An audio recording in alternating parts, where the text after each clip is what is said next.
जबलपुर नामक गांव में एक गरीब मछुआरा अपनी पत्नी के साथ रहता था। वह दिल का बहुत ही नेक था। वह मछलियां पकड़ता और उन्हें बाजार जाकर बेच आता। इसी से वह अपना गुजारा करता था।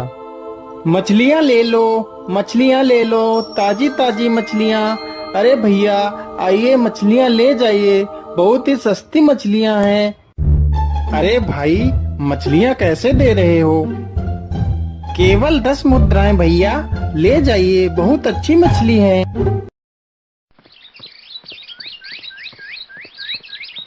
अरे भाग्यवान, तुम कहाँ हो? देखो देखो, आज मैं क्या लेकर आया हूँ। अरे अरे, आप इतना शोर क्यों मचा रहे हैं? ऐसा आप क्या लेकर आए हैं? अरे भाग्यवान, ये कुछ सब्जियाँ मैं बाजार से लेकर आया हूँ। अरे, इतनी सारी सब्जियाँ। अच्छा अच्छा, ठीक है। आप तब तक मुंह हाथ धो लीजिए, तब तक मैं खाना बना लेती हूँ। अरे भाग्यवान, खाना बन गया? हाँ जी, बन गया, बस अभी लेकर आती हूँ। अरे अरे, मैं पानी तो ला ही नहीं। अच्छा रुको, मैं पानी लेकर आती हूँ। अरे, पानी तो है ही नहीं, घड़ा तो पूरा खाली है। अजी, पानी तो खत्म हो गया है। तब तक आप खाना खाओ, तब तक मैं पानी ले आती हूँ। अरे बहन, वो देखो, मछुआरे की बीबी आ रही है। रोज रोज ताना मारने के बावजूद भी यह यहीं पानी भरने के लिए आ जाती है।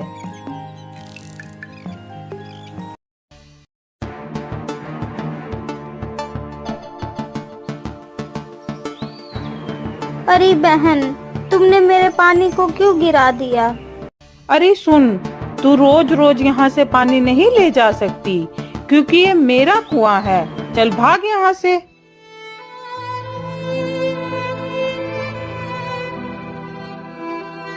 फिर वह नदी से पानी भरकर वापस आती है तो रास्ते में उसका पैर एक सर्प पे पड़ जाता है तो सर्प उसे डस लेता है। अरे, बहुत देर हो गई, लेकिन सुधा अभी तक वापस क्यों नहीं आई? कहीं रोज की तरह उन औरतों ने उसे परेशान तो नहीं किया? मुझे जाकर देखना चाहिए। अरे सुनीता बहन, क्या आपने मेरी पत्नी को देखा है? वह कुछ देर पहले पानी भरने के लिए आई थी। अरे, मुझे क्या पता तेरी पत्नी के बारे में? तू खुद ढूंढ जाके। अरे बेटा, मैंने तुम्हारी पत्नी को नदी की ओर जाते देखा था।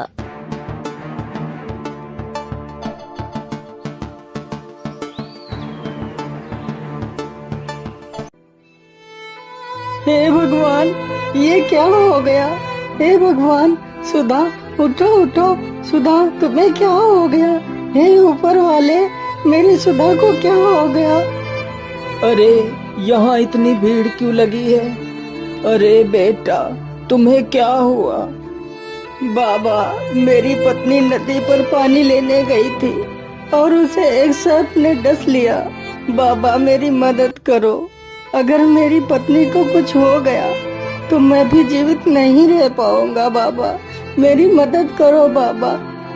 अरे बेटा, तुम शांत हो जाओ, मैं तुम्हारी मदद कर सकता हूँ। क्या बाबा, आप मेरी पत्नी को ठीक कर सकते हो? तो बाबा, मेरी पत्नी को जल्दी से ठीक कर दीजिए बाबा। बेटा, इसकी दवाई मेरे पास नहीं है, यह दवाई तुम्हें खुद लानी होगी। बाबा, मुझे जल्दी से बताइए, यह दवाई कहाँ मिलेगी? बेटा, ध्यान से सुनो। यहाँ से कुछ दूर पर तिलिस्मी नाम का एक जंगल है। उस जंगल में एक जादुई पुष्प जो दिन में सिर्फ एक बार ही खिलता है। अगर वह पुष्प मिल जाए तो तुम्हारी पत्नी की जान बचाई जा सकती है। लेकिन याद रहे, वह पुष्प सूर्यास्त से पहले लाना होगा। सूर्यास्त के बाद उस पुष्प का जादू समाप्त हो जाता है। जल्दी जाओ बेटा, तुम्हारे पास समय बहुत कम है। फिर रमेश पुष्प की तलाश में निकल पड़ता है।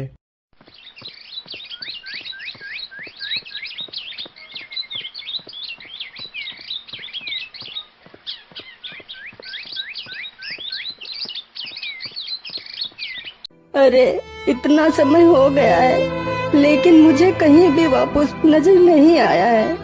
अब सूर्यास्त होने में कुछ ही समय बचा है। अब मैं अपनी पत्नी को नहीं बचा पाऊंगा। हे भगवान मेरी मदद करो। मैंने तुम्हारा क्या बिगाड़ा है भगवान, मेरी मदद करो। रमेश के रोने की आवाज सुन एक खरगोश उसके पास आता है। अरे तुम्हें क्या हुआ? तुम कौन हो और तुम रो क्यों रहे हो? खरगोश भैया, मैं एक मछुआरा हूँ। मेरी पत्नी को सांप ने काट लिया है। मेरी पत्नी के अलावा मेरा इस दुनिया में और कोई नहीं है। अगर मेरी पत्नी को कुछ हो गया तो मैं भी जीवित नहीं रह पाऊंगा। मैं भी अपने प्राण त्याग दूंगा। मैं यहाँ जादुई पुष्प लेने आया था लेकिन सुबह से इतना समय हो गया है, मुझे वो पुष्प कहीं नहीं मिला है। मैं क्या करूं खरगोश भैया? अच्छा, तुम उस पुष्प की बात कर रहे हो। मैं जानता हूँ कि वह पुष्प कहाँ मिलेगा। चलो मेरे साथ। फिर खरगोश उसे जादुई पुष्प के पास ले जाता है।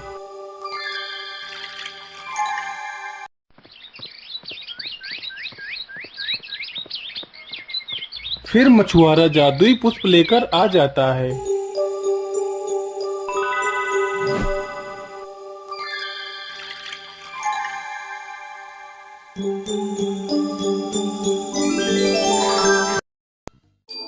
फिर वे दोनों उस बूढ़े आदमी का धन्यवाद करते